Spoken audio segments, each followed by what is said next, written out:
ఆయాసము, దుఃఖమే కానీ ప్రయోజనం లేదు 80 తర్వాత. వాళ్ళు ఏం మాట్లాడుతున్నారో తెలీదు, వాళ్ళకి తెలీదు, వింటున్న మనకి తెలియదు. 80 తర్వాత బతికే వాళ్ళ సంగతి వేస్ట్ అది.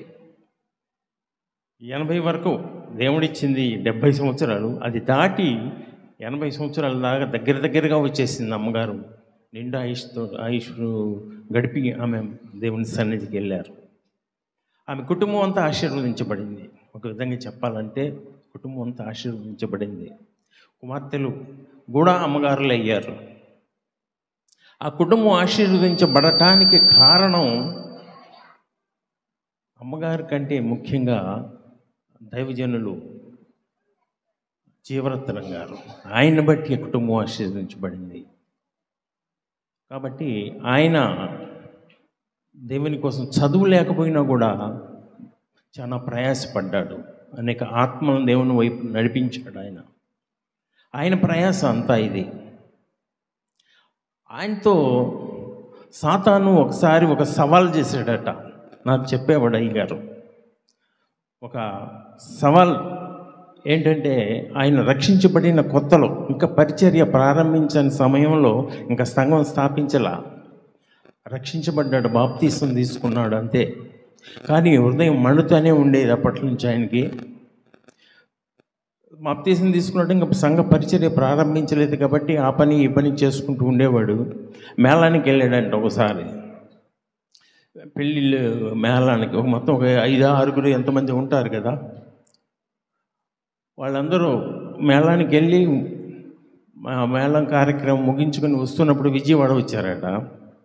విజయవాడ దిగి వస్తూ ఉండగా దగ్గరలో అప్సరా థియేటర్ ఎదురుగా ఒక విజయ టాకీస్ ఏదో ఉంది. అక్కడికి వచ్చినాక అందరూ సినిమాకి వెళ్దాం అని చెప్పేసి నిర్ణయం చేసుకున్నారు. కానీ అయ్యగారు మాత్రం వెళ్ళటానికి సిద్ధంగా లేడు. ఎందుకంటే ఆయన కొత్తగా రక్షించబడి ఉన్నాడు, బాప్తీసం తీసుకొని ఉన్నాడు. అందరూ టికెట్లు తీసేసుకున్నారు, అందరూ వెళ్ళిపోతున్నారంట ఆయనతో పాటు ఉన్న బ్యాచ్ అంతా. ఆయన కూడా రమ్మని బలవంతం చేశారు కానీ నేను రానన్నాడంట.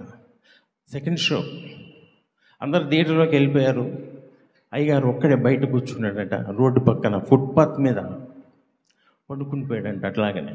కానీ సినిమాకి మాత్రం వెళ్ళలేదంట. సాతాను ప్రేరేపిస్తున్నాడట, ఏమైందిలే ఎల్లు అని మనసులో. కానీ సాతాన్ని జయించాడు అయ్యగారు. వెళ్ళని చెప్పే చలిలో అట్లానే ఆ ఫుట్పాత్ మీద పండుకున్నాడట. అప్పుడు సాతాను మాట్లాడుతున్నాడంట అయ్యగారితో. ఆయన స్వరం కూడా వినపడుతుందంట. సాతాను యొక్క స్వరం అయ్యగారికి వినపడుతుందట. నువ్వైతే తప్పించుకున్నావు, నీ పిల్లలు ఎలా తప్పించుకుంటారో నేను చూస్తా అని చెప్పేసి సవాల్ చేశాడంట. కానీ ఆయన పిల్లలు కూడా, పెద్ద కుమార్తె అమ్మగారు అయింది, చిన్న కుమార్తె కూడా అమ్మగారు అయిపోయింది. ఇప్పుడు ఏమి అమ్మగారు కాకపోయినా ఆయన కొడుకుని అయ్యగారిని చేసింది, కోడలు అమ్మగారు అయింది. కాబట్టి ఆయన కుటుంబం అంతా రక్షించబడటానికి ప్రధాన కారణం ఎవరయ్యా అంటే జీవరత్నం అయ్యగారే. ఆయన సమర్పణ, అందును బట్టి అమ్మగారికి కూడా పేరు వచ్చింది. కాబట్టి ఆమె దీర్ఘాయుష్యురాలైంది, బతికినన్నాళ్ళు. ఎన్నాళ్ళు బ్రతికాము అది కాదండి మనకు కావాల్సింది. తొందరగా చనిపోయినా తప్పులేదు. యేసుప్రభు ఎప్పుడు చనిపోయాడు? 100 సంవత్సరాలు బ్రతకలేదు ఆయన. 33.5 సంవత్సరాలే బ్రతికాడు. అతి ఎక్కువ సంవత్సరాలు బ్రతికింది ఎవరు? మెతుషెలా. ఎన్నేళ్ళు బ్రతికాడు ఆయన? 969 సంవత్సరాలు బ్రతికాడు.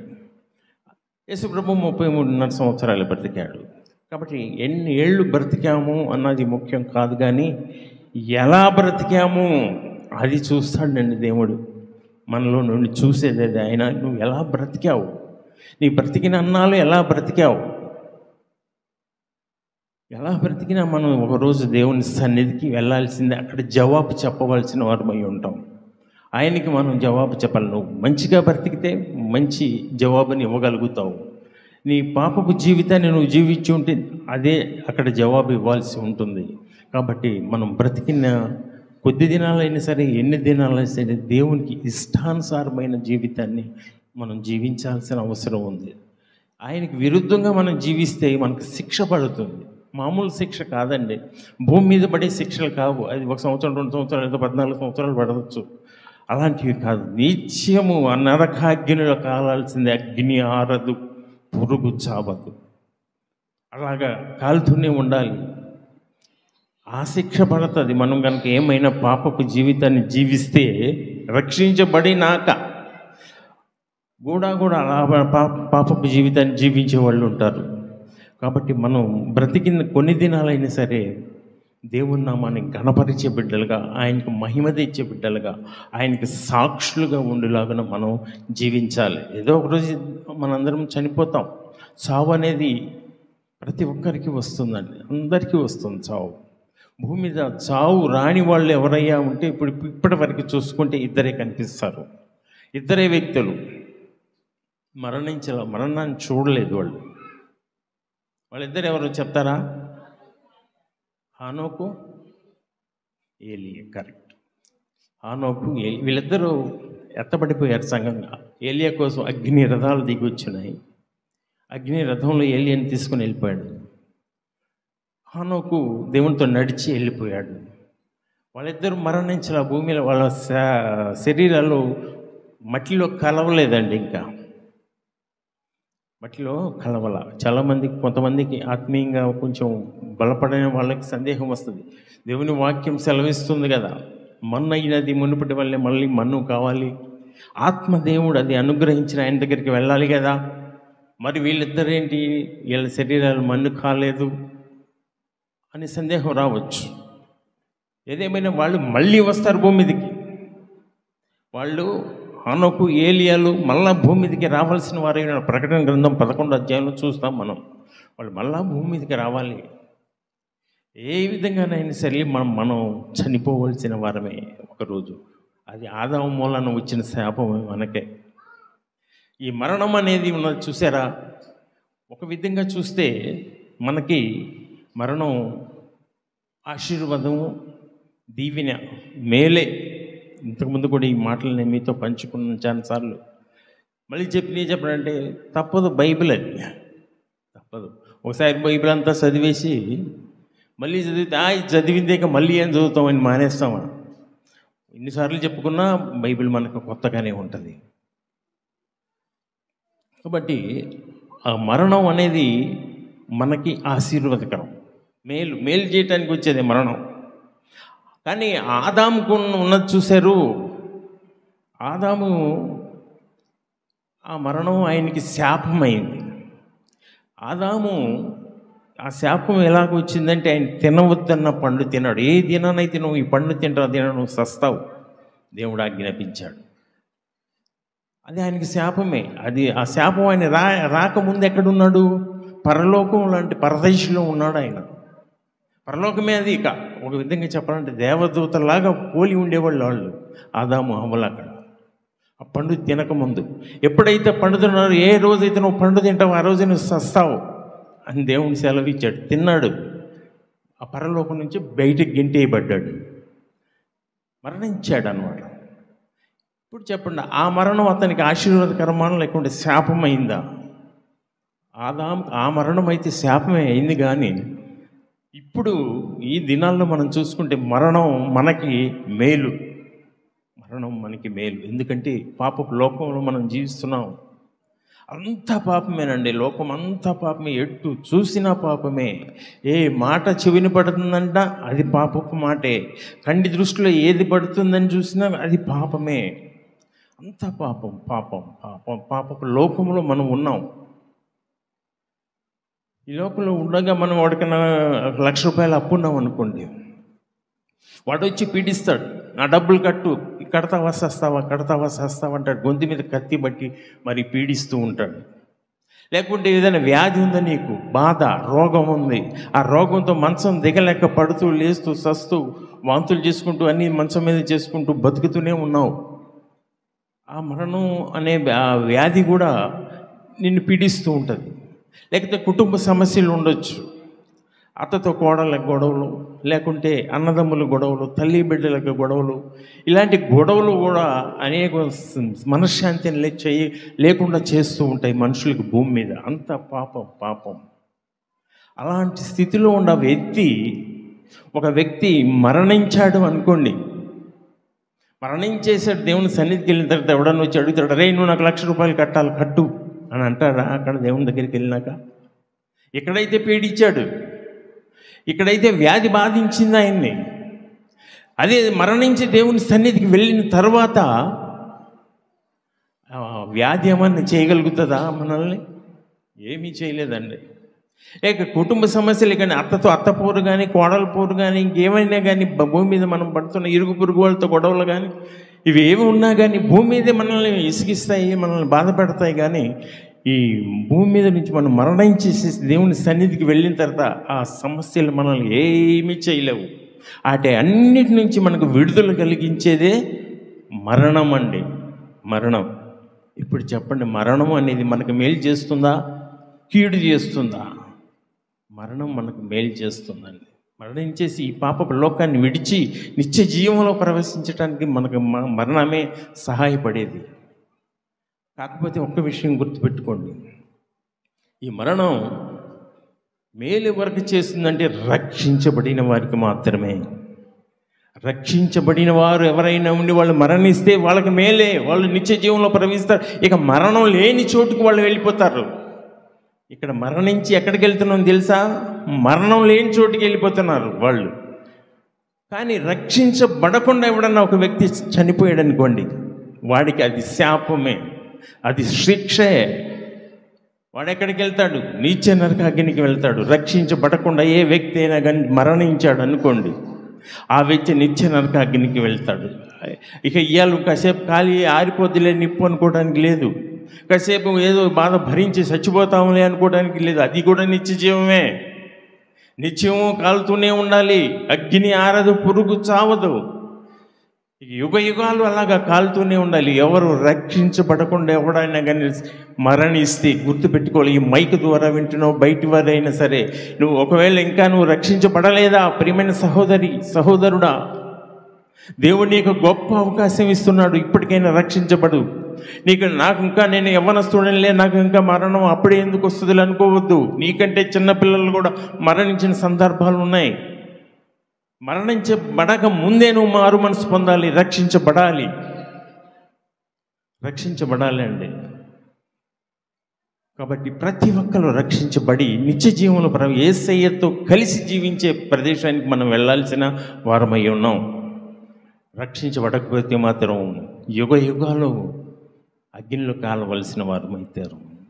కాబట్టి మరణించే ముందే మనం పొందబడాలి. మరణించిన తర్వాత మనం ఏమీ చేయలేము. ఇక మన చేయి దాటిపోయింది అనమాట.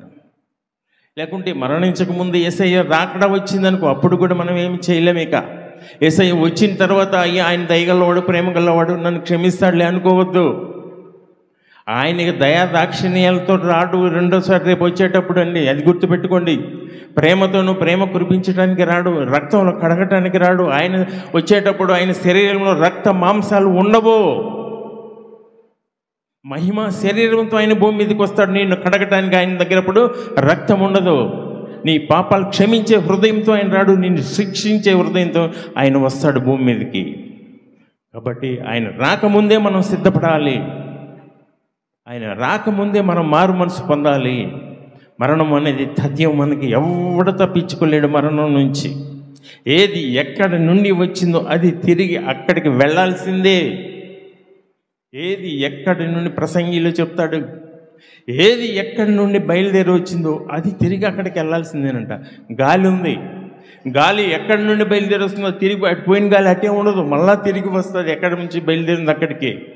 సూర్యుడు ఉన్నాడు, ఉదయాన్నే పొద్దున్నే తూర్పున ఉదయిస్తాడు, మళ్ళా మనం రేపు లెగిసేసరికి మళ్ళా అక్కడే కనిపిస్తూ ఉంటాడు మనకి.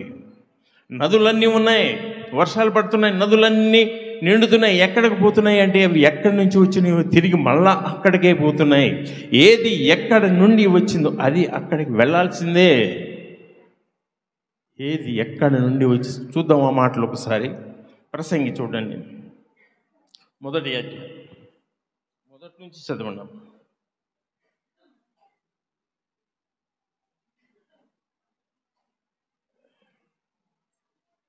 ప్రసంగి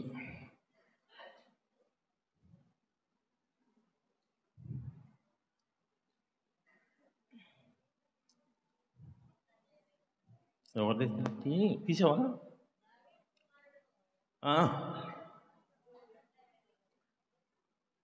ఆ, ఆ, ఆ, ఆ. సమస్తము వ్యర్థమే. ఆ, ఆ, ఉమ్, ఆ. సూర్యుడు ఉదయించును, సూర్యుడు అస్తమించును. తాను ఉదయించిన స్థలానికి మళ్ళా చేరటానికి త్వరపడతాడు. ఆ, ఉమ్, ఆ, ఆ, ఆ. నిండుట లేదు. ఆ, ఆ. చాలు చాలా. ఇక్కడ అర్థమైందా? 3 పాయింట్లు చెప్తున్నాడు ఆయన. ప్రసంగి. ప్రసంగి అంటే దావీదే, దావీదు కుమారుడైన సలోమనే, జ్ఞాని అయిన సలోమన్. సలోమను ఆయన పేరే, ప్రసంగి ఆయన పేరే. ఇంకొక పేరు ఉంది ఆయనకి, చెప్పగలరా? 10 రూపీస్, 10 రూపాయలు ఇస్తా. సలోమన్కి ఇంకొక పేరు ఉంది. ఎవరు చెప్పారు? ఎవరు? ఎదిద్య. ఆయనకి పుట్టినప్పుడే దేవుడు అతనికి ఎదిద్య అని పేరు పెట్టాడు. అది సలోమన్ పేరే, సలోమన్ ఆయన పేరే. ఈ ప్రసంగి కూడా ఆయన పేరే. ఒక దైవజనుడు చెప్తున్నాడు, ఎవరో కాదు, ఇక్కడ మా ఇంట్లో అది కూడా ఆయన ఫోన్ చేస్తున్నారు, ప్రసంగి అంటే ఎవరు? దావీదు అని చెప్తున్నాడు ఆయన. కాబట్టి తెలుసుకోండి, ప్రసంగి అంటే దావీదు కుమారుడైన సలోమన్. కాబట్టి ఆ జ్ఞాని, ఆయన ప్రత్యేకమైన బిరుదు ఉంది, జ్ఞాని అయిన సలోమను అని. జ్ఞాని. ఆయనకున్న ఆయనకంటే జ్ఞానవంతులు అంతకుముందు పుట్టలేదు, ఆయన తర్వాత కూడా పుట్టరు అని వాక్యం సెలవిస్తుంది. అంత జ్ఞాని ఆయన. ఆయన జ్ఞానం గురించి చెప్పాలంటే బైబిల్లో వాటికి 2 సందర్భాలు మనకు ఉన్నాయి. ఇప్పుడు అవన్నీ చెప్పుకుంటాం కాదు, అవసరం లేదు. కానీ అంత జ్ఞానవంతుడు ఆయన, జ్ఞాని. ఆయన చెప్తున్నాడు, ఏది ఎక్కడి నుండి వచ్చిందో అది తిరిగి అక్కడికి వెళ్ళాల్సిందే, అది అక్కడికి వెళ్ళాల్సిందే. ఈ ప్రసంగి ఆయన రాసిందంటే ఎంత మరణం గురించి, రక్షణ గురించి ఆయన రాస్తాడు ఎక్కువగా. ఆయన పాపం చేశాడు సలోమను, దేవుడు ఆయన ప్రేమించాడు, గొప్ప అవకాశాలు ఇచ్చాడు, అయినా కానీ తప్పులు చేశాడు. ఆయన వద్దన్న వాళ్ళని పెళ్లి చేసుకున్నాడు, విగ్రహారాధికులను పెళ్లి చేసుకున్నాడు, దేవుని కోపం తెప్పించాడు. అయినా కానీ ఆఖరి దినాల్లో ఆయన మారు మనసు పొందాడు. ఆఖరి దినాల్లో రాసిన రక్షించబడి మళ్ళీ మారు మనసు పొంది పాపాలను ఒప్పుకున్న తర్వాత రాస్తున్న ఈ ప్రసంగి అది. ఆయన రాస్తున్నాడు ఏంటంటే, ఎక్కడితో నిజంగా ఆయన అంత జ్ఞానం చూడండి. సూర్యుడు ఎక్కడి నుంచి వచ్చాడో మళ్ళా తిరిగి అక్కడికే వెళ్తాడట. అదే రీతిగా గాలి ఎక్కడి నుంచి వస్తుందో తిరిగి అక్కడికే వెళ్తుందట. నదులన్నీ కూడా అంట పారి ఎక్కడి నుంచి వచ్చినాయో అక్కడికే వెళ్తాయట. నదులు ఎక్కడి నుంచి వస్తున్నాయి? నదులు ఎక్కడ నుండి వస్తున్నాయి? అవి అక్కడికే వెళ్తున్నాయి అంటున్నాడు ఇక్కడ దైవజనుడు. ఎక్కడి నుంచి వస్తున్నాయి నదులు అంటే మీకు తెలియదు, అది సైన్సిస్టు మాత్రమే చెప్పగలడు. అప్పట్లో సైన్సిస్టు లేదు, కానీ జ్ఞాని చెప్తున్నాడు. ఈ నదులన్నీ ఎక్కడి నుంచి అంటే వర్షం ద్వారా నదులు ఏర్పడతాయి, అంతే కదా. ఆ వర్షం ఎక్కడి నుంచి వస్తుంది? సముద్రంలో నుంచి వస్తుంది. సముద్రంలో నీళ్ళంతా ఆవిరి ద్వారా పైకి లేచి భూమి ఉంది కొంచెమే, ముప్పావల వంతు సముద్రమేముంది. సముద్రంలో ఉన్న నీళ్ళన్నీ ఆవిరిలాగా లేచి పైకి వెళ్ళి మేఘాలై వర్షంలాగా వస్తున్నాయి, వచ్చి నదుల్లాగా ప్రవహిస్తున్నాయి. ఆ ప్రవహించిన నదులన్నీ మళ్ళీ ఎక్కడికి వెళ్తున్నాయి? ఎక్కడి నుంచి వచ్చిందో సముద్రంలోకి మళ్ళా అక్కడికి వెళ్తున్నాయంట. ఆశ్చర్యం ఏంటంటే అక్కడ ప్రసంగి చెప్తున్నాడు, ప్రపంచంలో ఎన్నో నదులు ఉన్నాయి, కొన్ని వేల నదులు ఉన్నాయి. మన ఏపీలోనే 2 నదులు ఉన్నాయి కదా, 2 చిన్న చిన్న నదులు కూడా ఏవో పెన్నా ఇవి ఉన్నాయి. కానీ గోదావరి, కృష్ణ 2 పెద్ద నదులు ఉన్నాయి. జీవనదులు అంటారు, 5 ఎన్నో ఉన్నాయి. మన దేశంలోనే కనీసం 12-15 ఉన్నాయి పెద్ద పెద్ద నదులు. ఇక ఆ విధంగా చూస్తే ప్రపంచవ్యాప్తంగా చూస్తే కొన్ని వేల సంఖ్యలో నదులు ఉన్నాయి. అన్నీ కూడా వెళ్ళి ఎక్కడ కలుస్తున్నాయి? సముద్రంలో కలుస్తున్నాయి. ఎప్పటి నుండి? భూమి పుట్టినప్పటి నుంచి ఈ నదులన్నీ వెళ్ళి సముద్రంలో పడుతూనే ఉన్నాయి, కానీ ఇప్పటి వరకు సముద్రం నిండలేదు అని ఇప్పుడు మనం చదువుకున్నాం. ఇంత మట్టుగా సముద్రం నిండట్లా.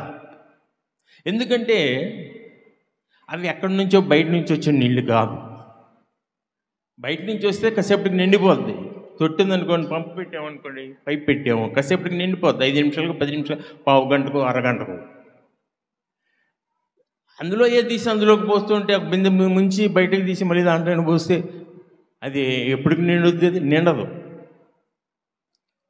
ఇప్పుడు జేబులు చిల్లర వేసుకున్నామండి, బొక్కబడింది అనుకోండి, ఇట్లా నడుస్తూ ఉంటే ₹1 బిళ్ళ కింద పడుద్ది. అమ్మ నాకు రూపాయి దొరికింది అనుకున్నాం అనుకోండి, తీసి జేబులు వేసుకున్నాం. ఇంకొంచెం దూరం వెళ్తే ₹1 మళ్ళీ జేబుల నుంచి పడుతుంది. అట్ట పొద్దు నుంచి సాయంత్రం దాకా నీకు నడుస్తూనే ఉండవు, దొరుకుతూనే ఉంటాయి, జేబుల నుంచి పడ్డాయే. జేబు నిండుద్దా? నిండదు. ఎందుకంటే అవి నీ జేబులోయే కాబట్టి నువ్వు ఎన్నిసార్లు కింద పడ్డా తీసేసిన జేబు నిండదు. అదే రీతిగా సముద్రంలో నుంచి వచ్చిన నీళ్ళే భూమి పుట్టినప్పటి నుంచి పోయి నదులన్నీ పోయి సముద్రంలో కలుస్తున్నా ఆ సముద్రం నిండతలేదు. దానికి కారణం ఏంటంటే ఆ నీళ్లు అక్కడి నుండే వచ్చినాయి.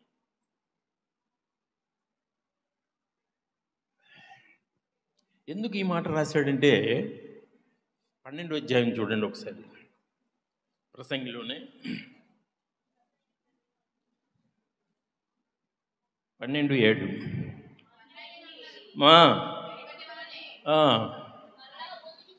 భూమికి చేరును, దేవుని వద్దకు వెళ్తుంది.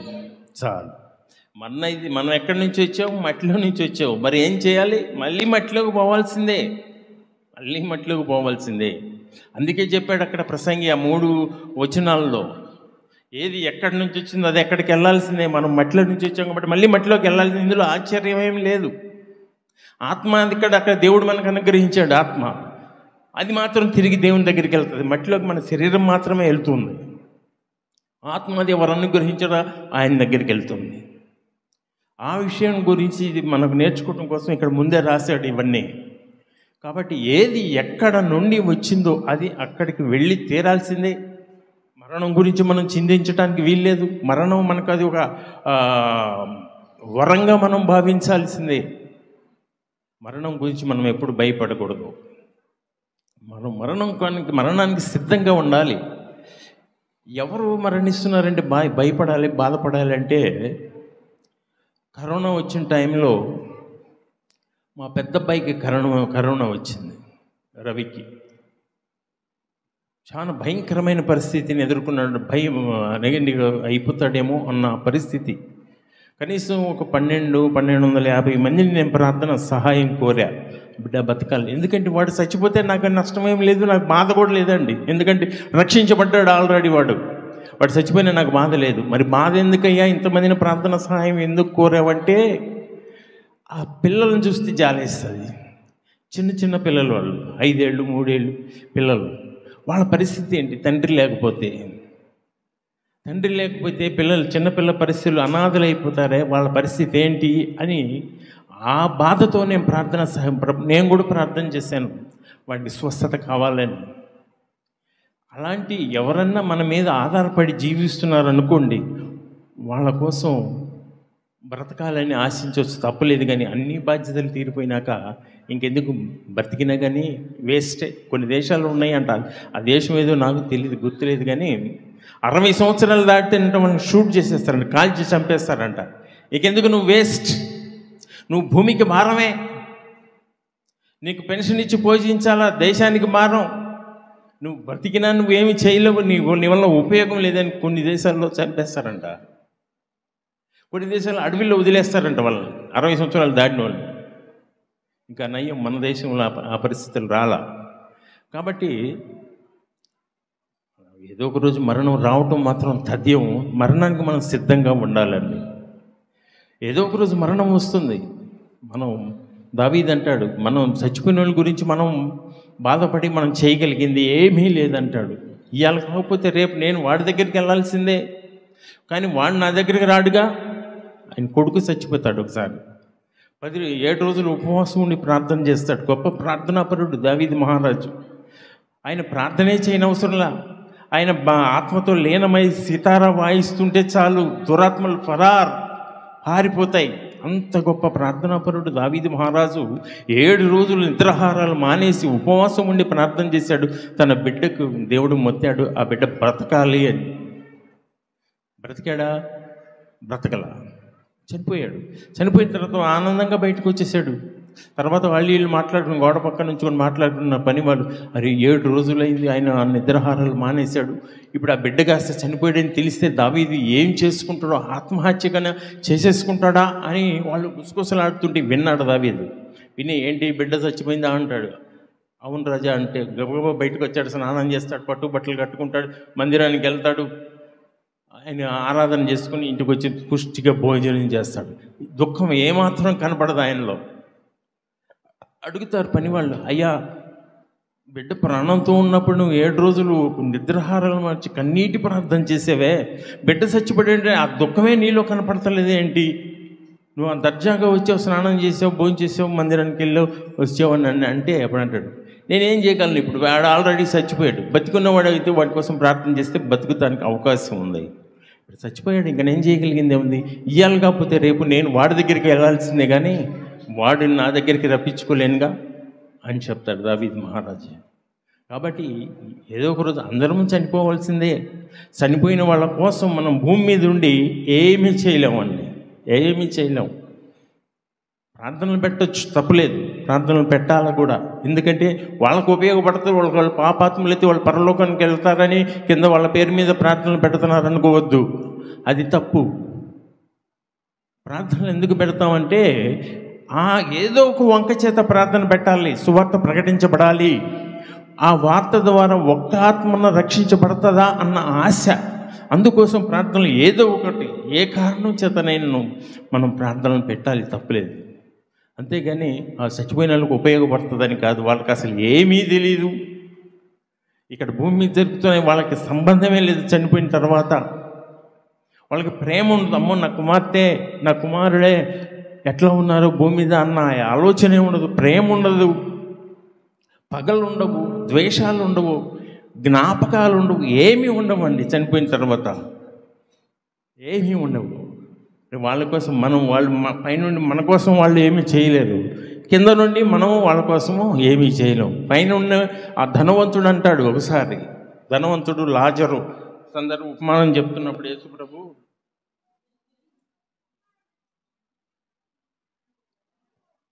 ఆయన సహోదరులు ఉన్నారంట కింద, నాకు 5 సహోదరులు ఉన్నారయ్యా. అబ్రహాంతో చెప్తున్నాడు, నేను వెళ్ళి వాళ్ళకి సువార్త చెప్తాను, ఇటు సంగతిరా బాబు, మారు మనసు పొందండి, లేకపోతే నేను నిత్యనక నరకాగ్నిలో పడేశారు, మీరు కూడా అక్కడికే వస్తారు అని నేను పోయి వాళ్ళకి చెప్తాను, నాకు అనుమతి ఇవ్వమని అడుగుతాడు. లేకపోతే నీ పక్కన రొమన్ అనుకుని కూర్చొని ఉన్నాడే లాజరు అన్న పంపు, ఆయన పోయి చెప్తాడు. ఏం అవసరంలా, ఇక్కడి నుంచి పోయి వాళ్ళకి చెప్పాల్సిన అవసరం ఏమీ లేదు. అక్కడ ఉన్నారు చాలామంది చెప్పేవాళ్ళు భూమి మీద, వాళ్ళు చెప్పినవి వింటే చాలు, వాళ్ళు నిత్య జీవానికి ప్రవేశిస్తారు. నువ్వే వెళ్ళి చెప్పనవసరం లేదు, ఇక్కడ లాజరే వెళ్ళి చెప్పాల్సిన అవసరం ఏమీ లేదు. కాబట్టి ఆ చచ్చిపోయిన వాళ్ళు వచ్చి మనకి చెప్పే పరిస్థితి ఏమీ లేదు. వాళ్ళు మనకి చేయగలిగింది ఏమీ లేదండి. చచ్చిపోయిన వాళ్ళు మన కోసం ఏమీ చేయలేరు, చచ్చిపోయిన వాళ్ళ కోసం మనము ఏమీ చేయలేము. కాబట్టి మనం సిద్ధపడి ఉండటమే మనం చేయాల్సిందల్లా. నీ ఇష్టం ప్రభు, నువ్వు ఎప్పుడు పిలిస్తే అప్పుడు నేను రెడీ అని మనం సిద్ధపడి ఉంటే ఆయన ఎప్పుడు పిలిచినా సరే నిత్య జీవంలో మనం ప్రవేశించడానికి అవకాశం ఉందండి. దేవుడు గొప్ప అవకాశం మనకిచ్చాడు, ఇంకా సజీవుల లెక్కలో ఉంచాడు మనల్ని, ఇంకా సజీవుల లెక్కలో ఉంచాడంటే ఒకవేళ మార మనసు నువ్వు గుడికొస్తున్నా నేను మారాను అనుకోవద్దు, తప్పు అనేది అది పొరపాటు. ఉడికొచ్చినంత మాత్రాన మారినట్టు కాదు, నీ హృదయం మారాల. ఆయన నీ పై రూపాన్ని చూడవు. అంత గొప్ప ప్రవక్త సమూయేలు ప్రవక్త, ఆయన మామూలు ప్రవక్త కాదు. ఆయన దేవుడు డైరెక్ట్గా మాట్లాడతాడు, ఆయనతోని జరగబోయేవన్నీ చెప్తాడు ఆయనతోని. ఆయన్నే అంటాడు, హెచ్చరిస్తాడు, సమూయేలు మీరు పై రూపాలు చూస్తారయా, నేను పై రూపం చూసేవాడిని కాదు, నేను హృదయాంతరంగాల్ని పరిశోధించేవాడిని. తోసేయి, అతను కాదు రాజుకు అభిషేకించవలసింది, తోసేయి అని చెప్పేసి యెషై కుమారులు 7 పక్కకు తోసేసి దావీదుని అభిషేకింపచేస్తాడు. అంత గొప్ప ప్రవక్త అయిన సమూయేలునే దేవుడు మీరు పై రూపాలు చూస్తారు అని అన్నప్పుడు మనమే పాటి వాళ్ళం. దేవుడు మనం ఎదుటి మనిషిని మనమేం అంచనా వేయలేము. దేవుడు మన పై రూపాలు చూసే దేవుడు కాదండి. మన హృదయాంతరంగాలను ఆయన పరిశోధిస్తాడు. నీ హృదయం ఎలాగుంది? గుడికొచ్చానా అంటే వచ్చావు అని అంత మాత్రాన మనుషులు మోసపోవచ్చు. అమ్మో ఈ భక్తురాలు ముసుకేసుకొని గుడికి వెళ్తుంది అందరికంటే ముందుగా అని ఒకవేళ మనుషులు మోసపోవచ్చు. కానీ దేవుడు ఆ ముసుగుని, ఆ మనిషిని రూపాన్ని చూడడు. మొక్కళ్ళు వేసి ప్రార్థన చేస్తుందా అది చూడడు. ఆమె హృదయం ఎలాగుంది అది కావాలి ఆయనకి. నీ హృదయం కావాలి. నీ హృదయం ఆలోచన, ఇక్కడ మాటలు అక్కడ మాటలు ఇక్కడ చెప్పే హృదయం ఉందా నీకు? ఆలోచన చేయండి. అది ఉంటే దేవుడు నిన్ను కట్ చేసేస్తాడు. నిత్య జీవంలోకి నీకు ఎంట్రన్స్ లేదు. నీ హృదయ శుద్ధిని నువ్వు కాపాడికి సరిచేసుకో. ఇంకా నువ్వు సజీవుల లెక్కల్లో ఉన్నావు. ఇప్పటికీ నీకు అవకాశం ఉంది. నువ్వు మారు మనసు పొందకపోతే మారు మనసు పొందటానికి చెప్పలేము. ఎప్పుడు ఆయన పిలుస్తాడో తెలియదు, లేకపోతే ఆయన ఎప్పుడు వస్తాడో మనకు తెలియదు. ఆయన ఎప్పుడు పిలిచినా ఎప్పుడు వచ్చినా నేను రెడీ ప్రభా, నేను రెడీగా ఉన్నానయ్యా అని చెప్పగలిగిన స్థితిలో మనం ఉండాలి. అది కోరుకుంటున్నాడు యేసయ్య మన నుండి. అంతేగాని మన పై రూపాలు ఆయన చూసే దేవుడు కాదు. మనందరం కూడా ఆయన రాకడ కోసం సిద్ధపడదామండి. మరణాన్ని లెక్క చేయదు. డోంట్ కేర్, నీ ఇష్టం, ఎప్పుడైనా రా, నేను సిద్ధంగా ఉన్నా అని చెప్పగలిగేటట్టు ఉండాలి. ఒక పాట ఉంది మీకు, ఆ పాటలు మీకు తెలియవు. బ్రక్స్మన్ గారి పాట, పరలోకమే నా మాట, పరిశుద్ధమే నా శ్వాస అని ఒక పాట ఉంది. నా సొంత దేశం పరలోకమే, ఎప్పుడు నే చూస్తానో, ప్రతిదినం వేచి ఉన్నాను అంటాడు ఆయన. నా సొంత దేశం ఇది కాదు, భూమి కాదండి. మన సొంత దేశం, మన గెస్ట్లు మన ఊరికి అట్లా డ్యూటీకి వచ్చాము. ఇక్కడ డ్యూటీలకు వెళ్తూ ఉంటారు చూడండి, అది సొంతమా? అక్కడే ఉండిపోతామా శాశ్వతంగా? ఇది ముగించుకొని వెళ్ళాలి. స్టేజీ మీద మనం నటించడానికి వచ్చాం. అది అయిపోయినామంటే మళ్ళీ వెళ్ళిపోవాల్సిందే. మన సొంత దేశం భూమి కాదు, మన ఇళ్ళు కాదు, మన సొంత దేశం పరలోకం. ప్రతిదినం మనం వేచి ఉండాలంట. ఎప్పుడు యేసుప్రభు వస్తాడా, ఎప్పుడు పిలుస్తాడా, ఎప్పుడు వెళ్ళాలా అని. పరలోకానికి వెళ్ళాలి. పరలోకం అంటే ఆదాము భూమి మీదకి నెట్టేయబడక ముందు ఉన్న పరదేశం లాంటిదండి. అక్కడ పాపం ఉండదు. ఇక్కడ నువ్వు బంగారం కోసం ఆశపడుతున్నావా? బంగారం ఇక్కడ నీకు చెవులు పెట్టుకుంటావు, ముక్కులు పెట్టుకుంటావు, ఇంకెక్కడెక్కడో పెట్టుకుంటావేమో. కానీ అక్కడ పరలోకంలో బంగారం ఎక్కడ ఉంటుందో తెలుసా? ఎక్కడ ఉంటుందమ్మా? పరలోకంలో బంగారం ఎక్కడ ఉంటుంది? కాళ్ళ కింద కాళ్ళేసి తొక్కుతాం. రోడ్లు బంగారం, ఇక్కడ తారు రోడ్లు వేస్తారు. అక్కడ బంగారం కరిగించి రోడ్లు వేస్తారంట.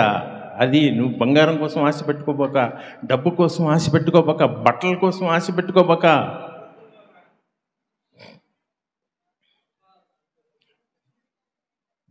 ఇవన్నీ మనం వదిలేసి వెళ్ళాల్సినవేనండి. ఇవన్నీ మనల్ని పరలోకానికి తీసుకెళ్ళవు.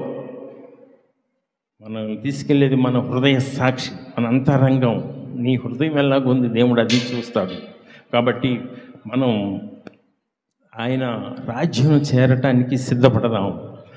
ఆ యోగ్యతను మనం కలిగిన. ఇప్పటి వరకు ఆ పరిస్థితులు ఎవరైనా లేదేమో ఒకసారి పరిశీలన చేసుకోండి. నా మనసు కరెక్ట్గా లేదయ్యా, నా ఆలోచనలు కరెక్ట్గా లేవు, నా తలంపులు కరెక్ట్గా లేవు. గుడికైతే వస్తున్నా, బైబిల్ మోస్తున్నా, చాలదండి. నీ హృదయాన్ని సరి చేసుకోవాలా, నీ హృదయ శుద్ధిని నువ్వు కాపాడుకోవాలా. అప్పుడు మాత్రమే మనం పరలోకానికి వెళ్తాం. మరణం మాత్రం తథ్యం, దాన్ని ఎవడు ఆపలేరు. అది కంపల్సరీగా వస్తుంది. ఏదో ఒక సమయంలో మరణం రాక తప్పదు. దానికి మనం సిద్ధంగా ఉండాలి. అట్టి కృప దేవుడు మనందరికీ అనుగ్రహించున్నాడు.